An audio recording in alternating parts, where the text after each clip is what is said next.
Assalamualaikum, salam sejahtera. Terima kasih yang menonton channel Lia. Okey, sebenarnya Lia nak minta maaf kalau dalam video Lia yang sebelum ni macam ada yang terkurang ke apa ke, sebab kadang kita record suara tu bila balik dari kerja, so macam penat ke apa. Lia minta maaf ya. Okey, terima kasih banyak-banyak yang masih menonton. Okey. Okey, untuk topik pada kali ini Lia bawakan mengenai GERD. GERD. Untuk yang dah tahu, Alhamdulillah. Yang belum tahu tu, yang masih struggle dengan keadaan yang macam tu, okey, kita dengar GERD tu apa, dan kalau dia serius, macam mana apa nak buat, dan macam mana untuk kawalnya. Anda mampu untuk mengatasinya, okey. So, dengarkan sampai habis, okey. Okey. Jadi sebenarnya GERD tu apa? Okey. GERD ni sebenarnya keadaan dia adalah penyakit ya. Kita panggil gastroesophageal reflux disease.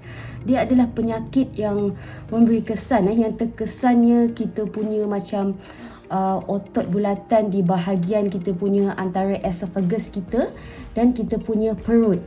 Iaitu pembuka antara bila dah masuk makanan nak ke perut situ. Tu kita panggil sebagai LES, lower esophageal sphincter. Otot itu, otot yang bulatan itu. Begitu sekali nak terangkan. Jadi macam mana ia berlaku?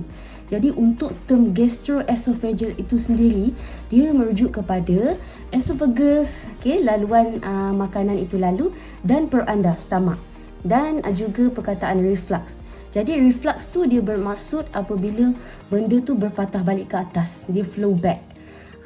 Okey. Dia sebenarnya pada keadaan normal, LES kita, lower esophageal sphincter kita tu, yang apabila dah turun makanan dia akan terbukakan. LES tu pada keadaan normal ni memang dia akan buka dan makanan akan masuk terus ke perut. Dan dia akan tutup balik. Sebab dia nak elakkan daripada makanan yang dah masuk tu berpatah balik dengan sekali-sekali dengan asid perut kita tu. Macam tu. Tapi pada keadaan orang yang ada GERD ni, dia punya LES itu lemah. Lemah dan dia terbuka pada keadaan yang tidak patut dia terbuka. Sebab tu berlakunya GERD ini.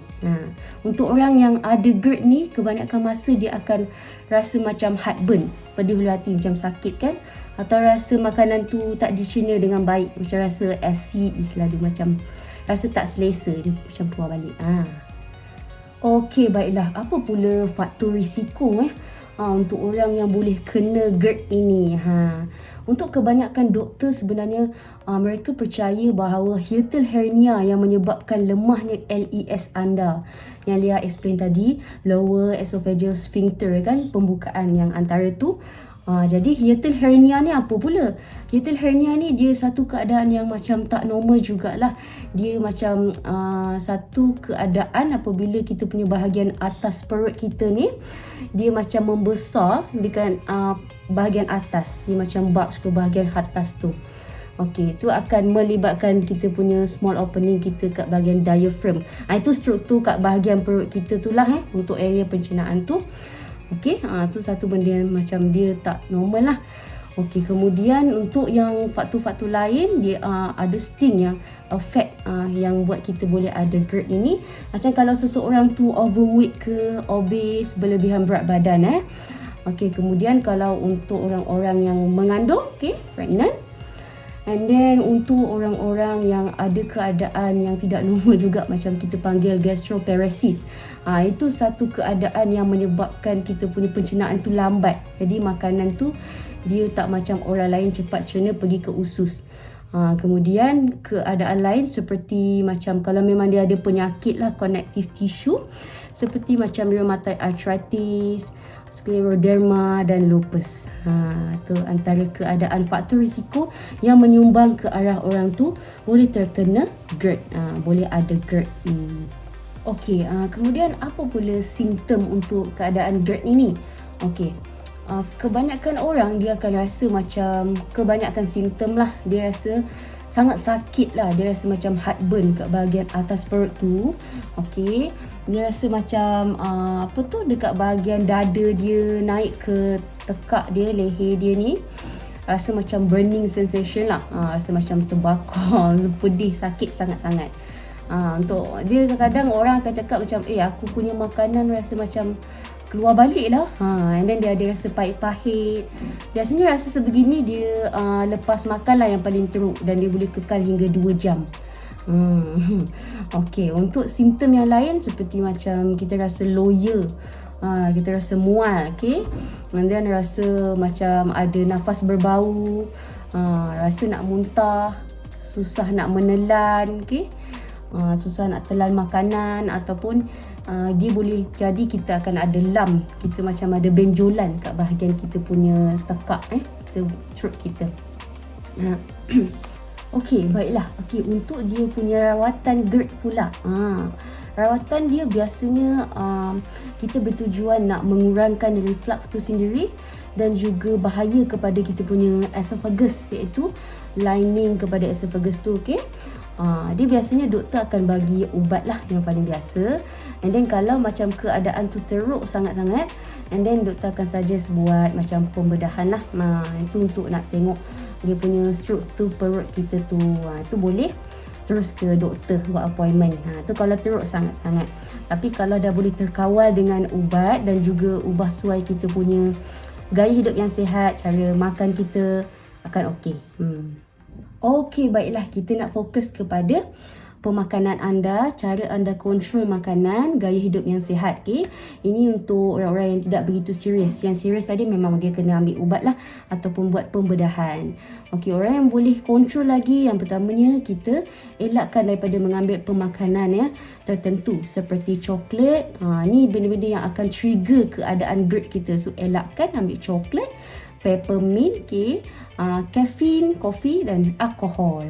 Ini untuk certain benda yang akan membuat macam menghakis kita punya bahagian lining of esophagus kita, seperti citrus fruits, macam buah-buah yang masam, buah orange ke, and then produk-produk yang daripada tomato dan juga pepper, macam cili semua. Untuk orang-orang yang normal okey saja, tapi orang yang dah berlakunya GERD ni berulang kali, baik elakkan makanan-makanan dan minuman tersebut secara berlebihan. Kalau nak makan teringin boleh je, tak ada masalah. Okay. And then yang keduanya tentang kita punya cara makan. Elakkan ambil benda yang sekali banyak, big portion, okay. So start amalkan small portion pada meal time anda. Sampai waktu makan, lapar macam mana pun jangan terus makan big portion. Ambil makanan tu dalam kadar yang sedikit, habiskan dulu. And then elakkan makan banyak waktu kita nak tidur lah. At least dalam 2 jam ke 3 jam tu dah kosong perut and kita tidur. Macam tu. Okay. Yang ketiganya, makan perlahan-lahan. Ni susah orang nak buat ni. Kebanyakan bila dah lapar, dia ambil makanan banyak-banyak, makan laju-laju, tak boleh. Makan perlahan-lahan, ambil masa anda dengan makanan tu, okay? Jangan masukkan makanan banyak-banyak, nak pastikan perut ada ruang waktu anda makan tu, untuk dicerna dengan baik. And then yang keempatnya, kunyah makanan itu dengan baik sampai hancur dulu, barulah ambil lagi cucuk, masuk dalam mulut. Okay, kunyah betul-betul makanan tersebut 30 ke 40 kali kalau boleh. And then yang kelima, yang paling penting untuk abang-abang dan ada kadang-kadang perempuan yang merokok, bukan tak ada, sedih kadang-kadang, tapi tak apa, kita cuba insya-Allah berhenti merokok. Kalau anda yang ada masalah ketagih rokok ni, kalau boleh, ada dah masalah GERD tu, memang kena berhenti merokok. So kalau berhenti merokok ini, dia memang akan boleh kurangkan simptom GERD ni, paling penting. Okey, baiklah. Yang keenam, untuk sesiapa yang berlebihan berat badan ni ataupun obese, tolonglah buat something, usahakan untuk kurangkan berat badan anda, okey. Pastikan maintain pada ideal body weight. InsyaAllah boleh cuba. Okey, berat badan. Yang terakhirnya, yang ketujuh, ialah cuba pakai pakaian yang agak longgar sedikit. Jangan selalu amalkan pakaian yang ketat. Because kalau pakaian yang ketat ni, dia akan letakkan tekanan, pressure dekat bahagian kita punya perut dan juga bahagian kita punya area esophagus tu. Tu yang sebabnya berlakunya GERD ini. Okay. Okey, untuk sesiapa yang menderita dengan GERD ini, yang terseksa, sebab sebenarnya sebelum dia buat konten ni, pernahlah ada seorang brother yang pernah cadangkan topik GERD ni. Dan memang katanya GERD tu teruk lah untuk dia, kesian dia. Dia harap anda beransur pulih. Okey, sebenarnya GERD dengan gastrik ni sama ke? Dia tak sama. Dia macam samalah simptom dia tu, tapi dia tak sama. GERD ni memang disebabkan kita punya structure tu, kita punya lower esophageal sphincter tu. Dan kalau memang gastrik ni, dia memang ada kaitan terus disebabkan dia punya pembengkakan kat bahagian usus tu, ataupun dekat bahagian perut dia, dan jangkitan daripada Helicobacter pylori lah. Dia ada punca yang berbeza sikit, dia tak ada sama. Okay, so sampai di sini sahaja untuk konten Lia pada kali ini. Semoga bermanfaat untuk anda yang mendengar. Okay, Lia doakan semua okey. Anda yang ada GERD ni boleh mengatasinya, insya-Allah. Okay, apa-apa cadangan boleh bagi di ruangan komen. Okay, jaga diri, jaga kesihatan. Jumpa di next video. Bye. Assalamualaikum. Terima kasih kepada yang dah menonton. Jangan lupa subscribe, share, like and comment untuk video seterusnya. Okey, yang baik datang daripada Allah, yang tak baik datang daripada diri Lia. Okey, take care. Assalamualaikum. Bye-bye.